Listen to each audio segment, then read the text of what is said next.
Welcome to super way classes. Myself Kunal Pratap Singh. अभी तक आपने 4 लेक्चर देख चुके हैं। कल लास्ट वाले लेक्चर में हमने वेद, वेदांग, पुराण ये सारे पढ़े थे जो वैदिक काल में आते हैं। अब जो बाकी बच गया था उसमें जैसे जैन धर्म, बौद्ध धर्म वो नहीं लिए थे उस वीडियो में, क्योंकि वीडियो ज़्यादा लंबी हो जाती और मैं कोशिश करता हूँ कि वीडियो लगभग 20-22 मिनट तक ही सीमित रहे। तो उसमें पूरा इसको क्लियर कर लेते हैं जैन धर्म, बौद्ध धर्म को। जैन धर्म, बौद्ध धर्म पढ़ने में वैसे तो सारा सिंपल है, क्वेश्चन डायरेक्ट आते हैं, समझने के लिए कुछ नहीं है, पर कुछ चीज़ों में कन्फ्यूजन होती है।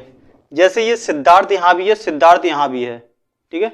यहाँ पिता का नाम सिद्धार्थ है जैन धर्म में, यहाँ बचपन का नाम सिद्धार्थ है और यहाँ शुद्धोधन है। तो इस तरह के कन्फ्यूजन होते हैं कि सिद्धार्थ किसका क्या है।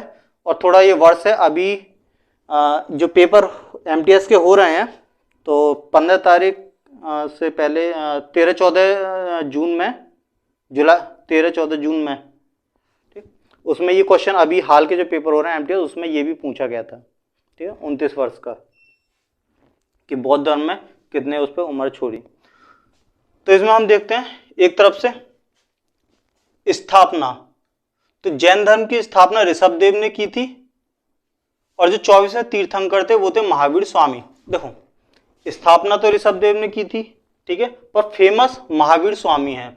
ऐसा इसलिए क्योंकि ऋषभदेव ने केवल इसकी जैन धर्म की स्थापना की थी केवल, पर जो इसका प्रचार प्रसार किया था, आगे बढ़ाया था, जैन धर्म को अच्छे ढंग से समझाया था, वो महावीर स्वामी जी ने किया था, ठीक। एक और है पारसनाथ 23वें तीर्थंकर, वो अभी इसके बाद में वो सारी चीजें क्लियर हो जाएंगी, एक्स्ट्रा चीजें। तो ये 24वें थे महावीर, इन्होंने स्थापना नहीं की थी, पर ये 24वें तीर्थंकर थे और इन्होंने इसका प्रसार प्रसार बहुत किया। और बौद्ध धर्म की स्थापना खुद महात्मा बुद्ध ने की थी, ठीक। अब जब देख लेते हैं जैन धर्म का जो, अच्छा ये जो सारी चीजें हैं ये ऋषभदेव की नहीं है, ये सारी महावीर स्वामी की हैं, ठीक है ना। ऋषभदेव का कुछ ज्यादा योगदान नहीं था, उन्होंने बस स्थापना की थी, बाकी जो भी प्रचार प्रसार हुआ था वो महावीर स्वामी ने किया था। तो इसलिए हम जो भी कुछ पढ़ेंगे वो महावीर स्वामी का है, ऋषभदेव का नहीं है। ये जो भी चीजें हैं और क्वेश्चन इन्हीं के बारे में आता है, इनके बारे में बस केवल यही तक आता है कि स्थापना किसने की। तो जो महावीर स्वामी का जो जन्म था वो वैशाली में हुआ था, वैशाली ये बिहार में है, ठीक है। और बौद्ध धर्म का जन्म नेपाल के लुम्बिनी शहर में हुआ था। जैन धर्म में महावीर स्वामी के पिता का नाम सिद्धार्थ था, पर बौद्ध धर्म में महात्मा बुद्ध के बचपन का नाम सिद्धार्थ था। ये थोड़ा कंफ्यूजन ना हो इसलिए इनको मैंने ऐसे लिखा हुआ है एक साथ। तो यहाँ पिता का नाम सिद्धार्थ है और महात्मा बुद्ध के पिता का नाम शुद्धोधन, एक जैसे हैं सिद्धार्थ और शुद्धोधन, ठीक है। इसमें धाया एक्स्ट्रा लगा। इनकी माता का नाम त्रिशला और इनकी माता का नाम महामाया, ठीक है। पर क्वेश्चन यहां से भी आता है कि महात्मा बुद्ध को किसने पाला। तो जन्म इन्होंने दिया था पर ये खत्म हो गई थी बाद में, तो इनको पालन पोषण गौतमी ने किया था। और गौतमी जो महात्मा बुद्ध के जो पिता थे शुद्धोधन, उनकी साली थी गौतमी, मतलब महामाया की बहन थी। तो जब ये खत्म होंगी तो इनकी बहन गौतमी से, मतलब इन्होंने अपनी साली से शादी करी ताकि महात्मा बुद्ध का पालन पोषण अच्छे से हो जाए। बचपन का नाम इनका वर्धमान था और इनका नाम महात्मा बुद्ध का सिद्धार्थ, ठीक, जबकि यहां सिद्धार्थ इनके पिता का था। इन्होंने 30 साल की उम्र पे घर छोड़ दिया था, तो महात्मा बुद्ध ने 1 साल पहले 29 वर्ष की उम्र में घर छोड़ दिया था। दरअसल ये और जल्दी छोड़ने वाले थे, पर तभी इनका एक बेटा होने वाला था राहुल। तो ये सोच रहे थे कि अगर मैं अभी चला गया तो सब लोग बोलेंगे कि पत्नी प्रेग्नेंट है, गर्भवती है, और मुझ पे भला बुरा बोलेंगे कि जिम्मेदारी से बचने के लिए उसने ऐसा वो घर छोड़ के चला गया। तो इसलिए उन्होंने थोड़ा इंतजार किया 1-2 साल, और फिर जब राहुल पैदा हो गए जो उनके बेटे थे, उसके बाद में उन्होंने घर छोड़ा। और जब इनके हाथ में ये राहुल को पकड़ाया गया था महात्मा बुद्ध को ले, ये तुम्हारा बेटा पैदा हुआ है, तो इन्होंने इसका नाम राहुल रखा, जिसका मतलब होता है कांटा, ठीक है। सबको खुशी हुई थी, हाँ महात्मा बुद्ध ने राहुल नाम रख दिया, पर रियलिटी में उन्हें ये अपना बेटा अपनी जिंदगी का कांटा लगा। उन्हें ये लग रहा था महात्मा बुद्ध को कि मैं बहुत अच्छा काम करने जा रहा हूँ, भगवान आत्मा के बारे में जानने के लिए जा रहा हूँ, पर लेकिन इस बेटे मतलब राहुल, इसकी वजह से मुझे देरी हुई है, तो इसलिए उन्होंने इसका इसका नाम राहुल रखा, जिसका मतलब है कांटा, कि मेरी जिंदगी का सबसे बड़ा कांटा ये मेरा बेटा है राहुल, जिसकी वजह से मैं इतना लेट हो रहा हूँ।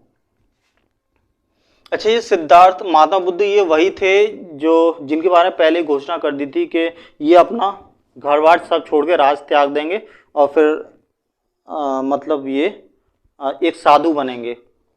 तो जो इनके पिता थे शुद्धोधन, उन्होंने इनको बहुत सुख सुविधाओं में रखा था, जल्दी शादी भी करवा दी थी, ठीक, यशोधरा से, पत्नी की यशोधरा थी उससे।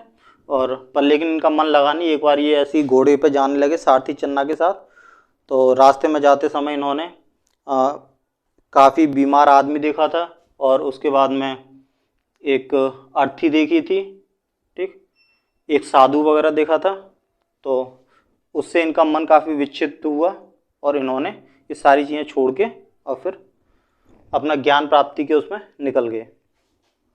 तो स्टोरी इनकी है महात्मा बुद्ध की। तो 29 साल में इन्होंने छोड़ दिया। जैन धर्म ने जो अपनी भाषा यूज की थी भाषण देने की, ये जो सभा में भाषण देते थे वो प्राकृत भाषा थी, और बौद्ध धर्म में पाली भाषा। उस टाइम देखा जाए तो पाली भाषा नॉर्मली लोग जनरली बोलते थे, प्राकृत भाषा कठिन थी। यही वजह है कि जैन धर्म का इतना प्रचार नहीं हो पाया और ये बौद्ध धर्म का प्रचार इंडोनेशिया, नेपाल, भूटान और तुम्हारा तिब्बत, चाइना, भारत, हर जगह बौद्ध धर्म, यहाँ तक कि अफगानिस्तान में भी देखने को मिलता है। बाद में तालिबान ने वो तोड़ दी थी, जो बौद्ध की जो मूर्ति बनी हुई थी पहाड़ों पर। तो ये धर्म बहुत फैला था, ठीक, तो क्योंकि ये पाली लैंग्वेज में था, लोगों को आसानी से समझ में आ जाता था, तो इस चक्कर में। महावीर स्वामी की पत्नी का नाम यशोदा था और महात्मा बुद्ध की पत्नी का नाम यशोधरा। देख रहे हो, या सिद्धार्थ शुद्धोधन, यशोदा, यशोधरा, काफी ज्यादा नाम कुछ कुछ सेम से इनमें, तो कंफ्यूजन ना हो इसलिए मैंने सीरीज बनाई है। और भी बहुत सारी चीजें हैं, ये भी कुछ हैं पूरी बोर्ड पे आ नहीं पाई हैं, ये सारी कराऊंगा इसी तरह से कंपैरिजन करवा के, ठीक है। ये सिद्धार्थ है, ये शुद्धोधन है, ये यशोदा है, ये यशोधरा, ठीक है। यहाँ पिता का नाम सिद्धार्थ है, यहाँ वर्तमान। अच्छा, इनके जो बच्चे थे वो इनकी बेटी थी एक प्रियदर्शी, और उस बेटी का जो हस्बैंड मतलब इनके दामाद महावीर स्वामी के वो थे जमाली। इनका बेटा राहुल था, ठीक है, जिसकी मैंने अभी स्टोरी बताई थी कि जिंदगी का कांटा। इनको जो ज्ञान की प्राप्ति हुई थी महावीर स्वामी को, वो ऋजुपालिका नदी के किनारे हुई थी। क्वेश्चन ये वाला पूछा गया था, ऋजुपालिका नदी के किनारे शाल वृक्ष के नीचे, जबकि जो बौद्ध थे उनको पीपल वृक्ष के नीचे ज्ञान की प्राप्ति हुई थी, और फागुन या निरंजना नदी के किनारे, ये भी आ जाता है। बाकी बचपन का नाम जो है ये भी इंपॉर्टेंट है, ये भी अक्सर पूछा जाता है। अच्छा, इसके बाद में ज्ञान प्राप्ति, जब इन्होंने तपस्या की पेड़ों के नीचे बैठ के, नदी के किनारे पेड़ के नीचे बैठ के दोनों ने, तो उसके बाद में जैन धर्म में जब ज्ञान प्राप्त हो जाता है तो उसको बोलते हैं केवल्य या जीन, ठीक है, कुछ भी कह लो, या तो केवल या जीन जब बोलते हैं, जब किसी साधु को, किसी व्यक्ति को ज्ञान की प्राप्ति हो जाती है तो वो केवल्य कहलाता है या जीन कहलाता है। जबकि बौद्ध धर्म में निर्वाण बोलते हैं, क्या उसको निर्वाण की प्राप्ति होगी, मतलब उसको ज्ञान की प्राप्ति हो गई। पर निर्वाण जैसे और भी शब्द हैं, जब परिनिर्वाण और महापरिनिर्वाण, ठीक है, तो ये थोड़ा चेंज है। देखो, ये केवल और निर्वाण ये तो हो गए एक जैसे ज्ञान प्राप्ति के लिए, पर क्योंकि बाकी शब्द हैं इनको देख लो। परिनिर्वाण का अर्थ ज्ञान प्राप्ति नहीं है, मैंने यहाँ इसलिए लिखा है क्योंकि ये एक जैसे निर्वाण के ही उसमें बने हुए हैं। परिनिर्वाण का अर्थ है मृत्यु, और महापरिनिर्वाण का अर्थ है जो महात्मा बुद्ध थे उनकी जो मृत्यु हो गई थी, तो वो सबसे महान व्यक्ति थे बौद्ध धर्म में, तो इसलिए उनको महापरिनिर्वाण बोला गया है। जबकि वैसे किसी साधु की, जो बौद्ध धर्म का साधु होता है, उसकी मृत्यु होती है तो उसको परिनिर्वाण बोलते हैं। और जब बौद्ध धर्म की मृत्यु हुई थी तो महान थे सबसे बौद्ध धर्म में, तो इसलिए उनकी मृत्यु को महापरिनिर्वाण बोला गया है, ठीक है। जबकि ज्ञान प्राप्ति के बाद में जो दशा होती है तो वो निर्वाण बोले जाते हैं, ठीक। अब कुछ और सिमिलरिटीज देख लेते हैं। जैन धर्म में जो महावीर स्वामी ने पहला उपदेश दिया था वो राजगीर में दिया था, जो बिहार में है, और अंतिम उपदेश वो पावापुरी में, ये भी बिहार में ही दिया था। मतलब बिहार में है। राजगीर और पावापुरी दोनों ही बिहार में, पहला उपदेश राजगीर, दूसरा पावापुरी में। और जो बौद्ध धर्म के थे उन्होंने सारनाथ, सारनाथ क्या है, यूपी में है, ठीक। महात्मा बुद्ध ने सारनाथ में अपना पहला भाषण दिया था। इसमें जैन धर्म में महावीर स्वामी की जो जीवन के बारे में बताया गया है और महावीर स्वामी के समकक्ष और हैं उन सब के बारे में वो कल्पसूत्र में बताया गया है कि वो कैसे अपना जीवन यापन व्यतीत करते थे। वहीं अगर जातक देखें, ये मेन बुक है, और भी है पर ये मेन है। वहीं बौद्ध धर्म में जातक बुक फेमस है। उसमें जो बौद्ध धर्म में तुम्हारे महात्मा बुद्ध हैं उनकी जितनी भी पूर्व जन्म की कहानियां हैं, कथाएं हैं पुनर्जन्म की, कि उन्होंने बाद में ये जन्म लिए, तो वो सब इस जातक बुक में लिखी हुई हैं। इनकी मृत्यु हुई थी महावीर स्वामी की पावापुरी में, बिहार में है वो। और जो महात्मा बुद्ध थे उनकी दरअसल पावापुरी में उन्हें जहर दिया गया था। उनके एक शिष्य ने उन्हें बुलाया था, आमंत्रित किया था, और खाने में उन्हें मशरूम की सब्जी बनाई थी, तो मशरूम में जहर मिला के दे दिया था, ठीक है, जिससे उनकी तबीयत बिगड़ गई। फिर वो वापस में अपना यूपी के श्रावस्ती में आने लगे थे। जब लौट रहे थे तो आते समय यूपी के एक श्रावस्ती जिला है, उसमें कुशीनगर में आकर उनकी मृत्यु हो गई थी। तो मशरूम में जहर देने से हुई थी इनकी मृत्यु। तो इनका है कुशीनगर और उनका पावापुरी बिहार। इनके दो शिष्य मैन थे, स्थूलबाहु और भद्रबाहु, और इनमें आनंद, प्रजापति, गौतमी और अंगुलीमाल, ये तीन शिष्य इनके मैन थे महात्मा बुद्ध के। आनंद का गाली कांड फेमस है। जब ये कहीं भी महात्मा बुद्ध लेक्चर दिया करते थे अपना, तो आनंद उनको गालियां सुनाया करता था। तो एक बार महात्मा बुद्ध ने बोली कि एक काम करो, यहाँ आओ मेरे पास और अब मुझे बताओ, जो बोलना चाह रहे हो खुल के बोलो। तो आनंद ने इन्हें काफ़ी गालियाँ सुनाई। तो महात्मा बुद्ध ने बोला कि एक बात बताओ, अगर मैं तुम्हें कोई चीज़ दूँ, ठीक है, मान लो मैं ये कपड़ा तुम्हें दे रहा हूँ और तुम इसको लेने से मना कर दो, तो ये कपड़ा फिर किसका माना जाएगा?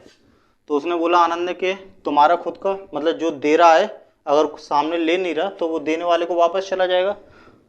तो महात्मा बुद्ध ने बोला कि तुमने जितनी भी गालियाँ मुझे दी हैं मैं उनको स्वीकार नहीं करता। तुम मुझे एक दे रहे हो कुछ और मैं उसको लेने से इनकार कर रहा हूँ, तो ये सारी गालियाँ जो तुमने मुझे दी हैं तुम पर ही वापस जाती हैं, ठीक है। थोड़ा और इसको प्रवचन बांटे, उसके बाद में ये सुधर गया और इनका परम शिष्य आनंद बन गए। ऐसे अंगुलीमाल था, रास्ते में लूट लिया करता था जो भी आता था जाता था, और उसकी एक उंगली काट के अपने माला में पुआ लेता था और उससे डराता था कि देखो मैंने कितनी सारी उंगली लटकी हुई है और इतने सारे लोगों को मैंने अब तो लूटा है और मारा है। तो ये भी एक बार हत्थे चढ़ गया था महात्मा बुद्ध के, इसको भी लेक्चर दिए और सुधार दिया। पहली जो लेडीज थी जिसने बौद्ध धर्म अपनाया था वो थी प्रजापति गौतमी। दरअसल महात्मा बुद्ध तो चाहते ही नहीं थे कि इसमें स्त्रियां आएं बौद्ध धर्म में, लेकिन आनंद ने जिद की कि नहीं गुरु, स्त्रियों को शामिल कर लो। तो आनंद के बहुत कहने के बावजूद, इसी के ही संपर्क में थी ये स्त्री, तो इसको प्रजापति गौतमी को भी बौद्ध धर्म में शामिल कर लिया। बाद में फिर और भी औरतें बौद्ध धर्म में शामिल हो गई। इस टाइम के जो प्रमुख राजा थे वो थे चंद्रगुप्त मौर्य, उदयन और चंदेल शासक, ठीक है। मतलब इन्होंने जैन धर्म को अपनाया था। प्रमुख राजा जो ये वो राजा हैं जिन्होंने जैन धर्म को अपनाया था। इसमें चंद्रगुप्त मौर्य इंपोर्टेंट है। इसमें बौद्ध धर्म अपनाने वाले जो मेन राजा हैं वो कनिष्क, बिंबिसार और अशोक, ठीक है। अशोक का एक क्वेश्चन एक बार आ चुका था कि अशोक ने कौन सा धर्म अपनाया था। तो जब कलिंग पर आक्रमण किया था तो हृदय परिवर्तन हुआ था, जब बहुत ज़्यादा रक्त संचार देखा था, जिसकी खातिर लड़ाई लड़ी थी, जिस लड़की की खातिर, बाद में स्टोरी आएगी पूरी बताएंगे। जब वही इसके हाथों मर गई तो फिर इसने एकदम हृदय परिवर्तित हुआ और इसने बौद्ध धर्म अपना लिया। तो अशोक के बारे में क्वेश्चन आ जाता है। कनिष्क का भी याद कर लेना, अशोक और कनिष्क, ठीक है।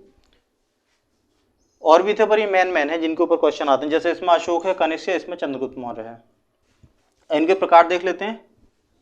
जैन धर्म दो भागों में बट गया था, श्वेतांबर और दिगंबर, ठीक है। दरअसल जो दो शिष्य थे इनके, स्थूलबाहु और भद्रबाहु, इनमें ही आपस में अनबन होने लगी और इन्होंने ही इसको, इसने अपनी चलाई, इसने अपनी चलाई, इसने अपने हिसाब से जैन धर्म को डिफाइन किया, इसने अपने हिसाब से जैन धर्म को डिफाइन किया।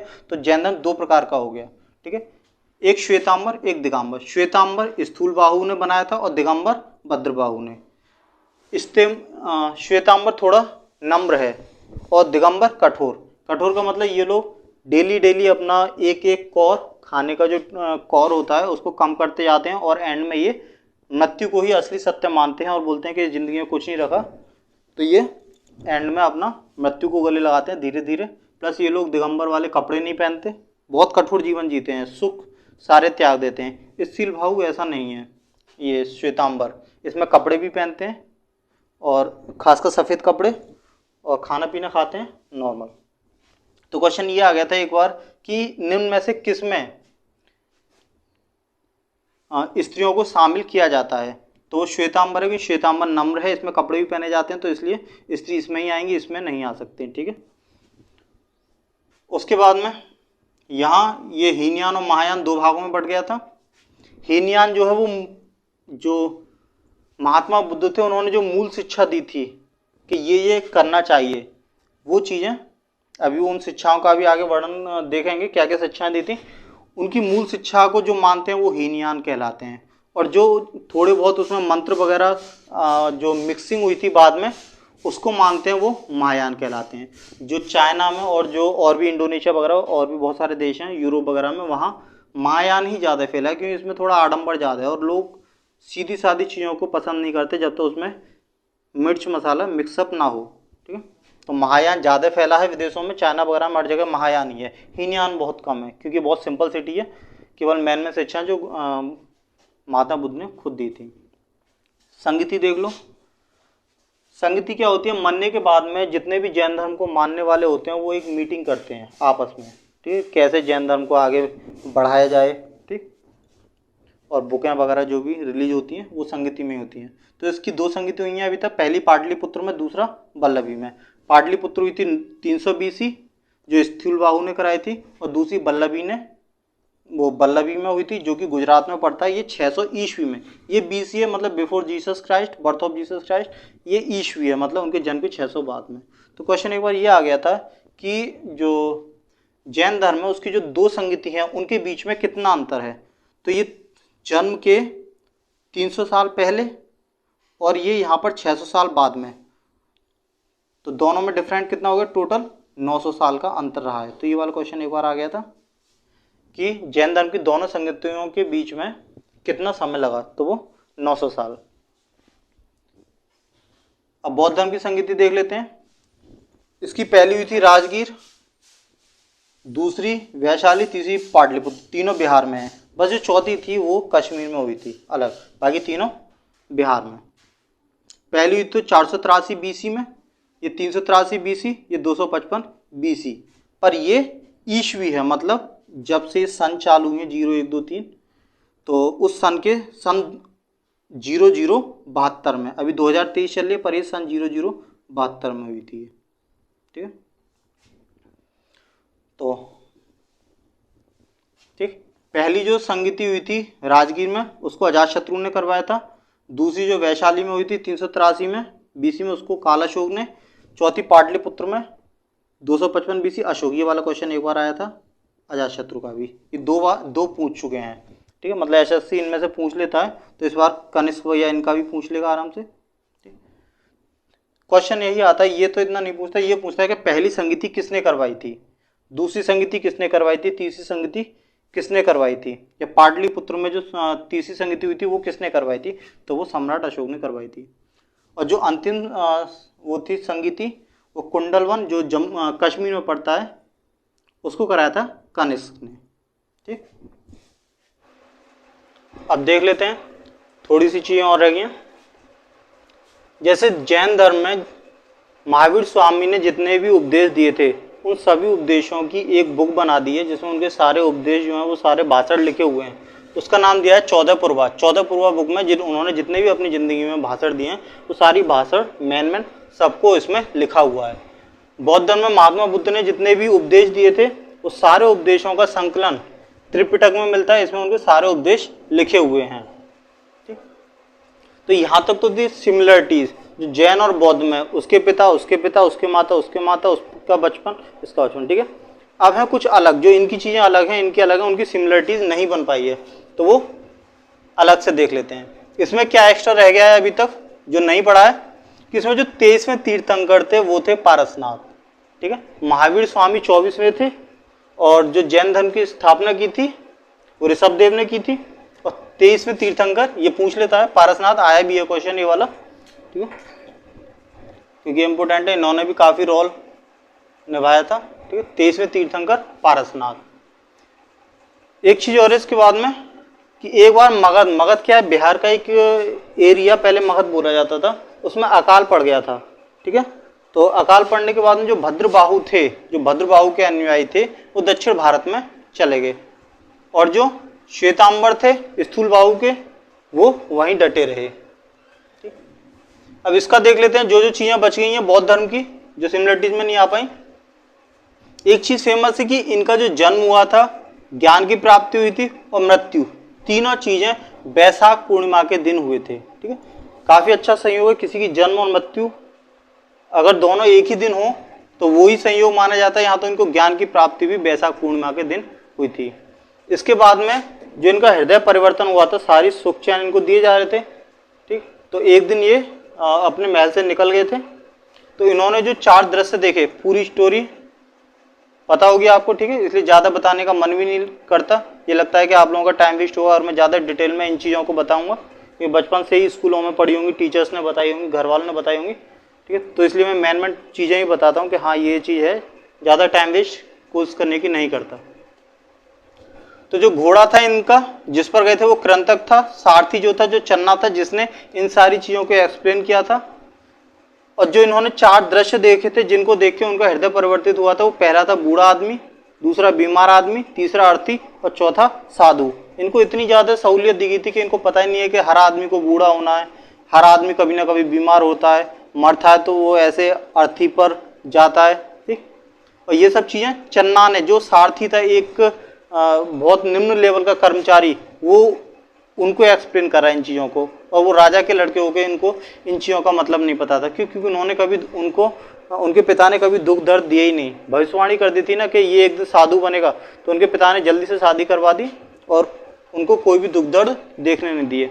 एंड में जो साधु दिखा तो उसको बताया कि हाँ ये सारी चीज़ों से वैराग्य, इसको कोई फर्क नहीं पड़ता, बस इसको भीख मांग के खा लेता है, ना बनाने की चिंता, ना कुछ धन दौलत की चिंता, ना मरने की चिंता।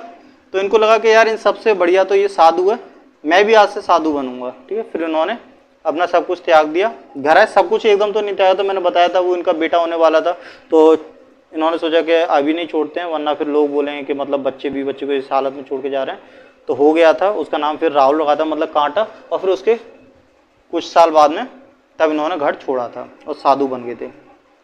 साधु बनने के बाद में ये बिहार के तो थे, बिहार से या यूपी में, और यूपी के सारनाथ के जंगलों में आए थे। वहाँ इन्होंने 4-5 दोस्त और थे, ठीक है। इन सब ने सारनाथ के जंगलों में आके 6 साल तक तपस्या की। इन्हें कुछ भी ज्ञान की प्राप्ति नहीं हुई वहाँ पर। उसके बाद में ये सारनाथ के जंगलों से गए बिहार के बोधगया में, ठीक है। वहाँ जाके इनको बैसाख पूर्णिमा के दिन ज्ञान की प्राप्ति हुई, ठीक है। सबसे पहले सारनाथ में आए थे जो कि यूपी में है, और यूपी के सारनाथ के बाद में ये गए थे बिहार में, ठीक है, बिहार के बोधगया में। वहाँ उनको ज्ञान की प्राप्ति हुई थी।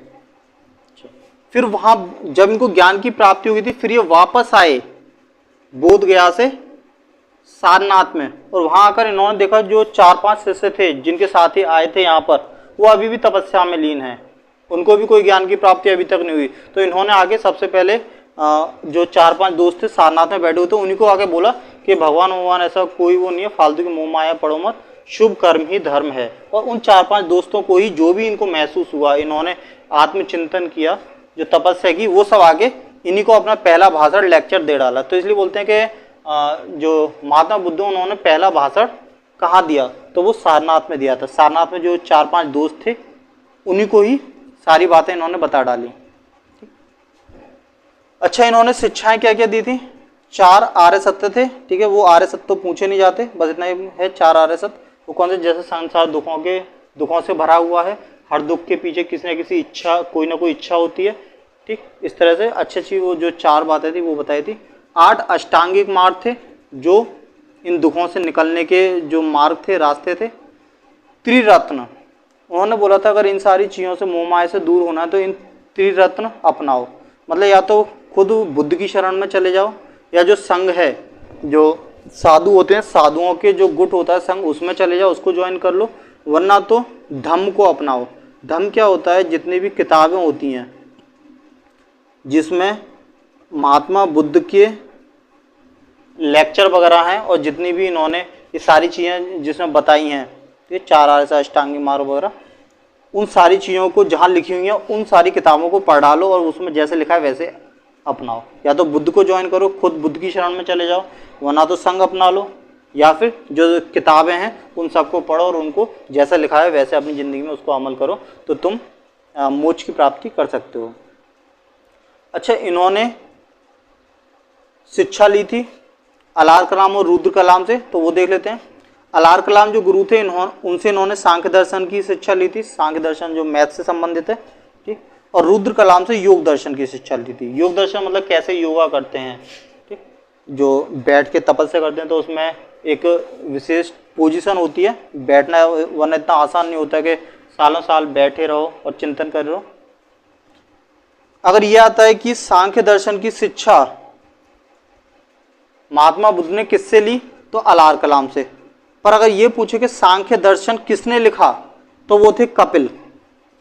कपिल मुनि जो थे उन्होंने सांख्य दर्शन लिखा था, ठीक है। पर अब जैसे न्यूटन की कोई खोज की किसी साइंटिस्ट ने, पर हमको तो बाकी टीचर पढ़ाते हैं ना, हमारे स्कूल के टीचर पढ़ाते हैं, तो ये टीचर हैं जिन्होंने, गुरु हैं जिन्होंने पढ़ाया था, पर असली खोज कपिल ने की थी। ऐसी योग दर्शन की जो असली खोज की थी, जो बुक लिखी थी योग दर्शन, वो पतंजलि ने लिखी थी, ठीक है। अभी जो पतंजलि बाबा रामदेव योग की शिक्षा देते हैं, तो सबके दिमाग में यही बैठा होता है कि हाँ पतंजलि बाबा रामदेव ने की थी। नहीं, बाबा रामदेव क्या है, ऐसे रुद्र कलाम की तरह एक टीचर हैं। रुद्र कलाम ने योग दर्शन की शिक्षा दी थी बुद्ध को, महात्मा बुद्ध को, और हमें योग दर्शन की शिक्षा बाबा रामदेव देते हैं। तो बाबा रामदेव इनकी तरह गुरु हो गए जो हमें शिक्षा दे रहे हैं आज के टाइम में। पर योग दर्शन एक्चुअल में लिखा किसने था, वो लिखा था पतंजलि ने। ये वाला क्वेश्चन एक बार आ चुका है कि योग दर्शन किसने लिखा था, तो पतंजलि ने, ठीक है। और हम लोग ये बाबा रामदेव को समझ बैठते हैं, ठीक है। तो बाबा रामदेव केवल एक टीचर है जो हमें पतंजलि ने जो योग दर्शन लिखा था उसको पढ़ाया था। तो तुम्हारा जैन और बौद्ध धर्म कंप्लीट हो गया, ठीक है। जो सिमिलरिटीज थी उनको व्यवस्थित करके हमने पढ़ लिया, और जो अलग अलग चीज़ें थी जिनकी सिमिलरिटी नहीं बन पाई वो यहाँ देख लिया, ठीक। अब बाकी नेक्स्ट उसमें देखते हैं। तुम्हारे वैदिक काल लगभग ये पूरा खत्म हो चुका है। अब जितने भी राजवंश हैं वो एक तरफ से चलना चालू करेंगे, और एक ही वीडियो में लगभग 20-22 मिनट की होगी। सारे राजवंश, हर्यवंश, बिंबिसार, शिशु, नागवंश वगैरह, वो सारे ट्रिक के साथ याद करने की कोशिश करें कि सिंपल रूप से सभी जो वंश होते हैं उनका क्रम याद करना इम्पॉसिबल है। कर सकते हैं कुछ बच्चे जिनकी लर्निंग पावर बहुत ही ज़्यादा स्ट्रॉन्ग है, वो रट सकते हैं, पर 90% बच्चों की लर्निंग पावर इतनी स्ट्रिक्ट नहीं होती जो 2 मिनट में वो याद कर लें। तो हम उनको ट्रिक के साथ याद करने की कोशिश करेंगे, सारे जितने भी वंश हैं और वंश के जो राजा हैं, क्योंकि उसमें ये पूछता है किस वंश की स्थापना किसने की और अंतिम कौन है, ठीक है। जो भी मैन बात होंगी वो सारी पढ़ लेंगे ट्रिक के साथ में नेक्स्ट वीडियो में, ठीक। धन्यवाद।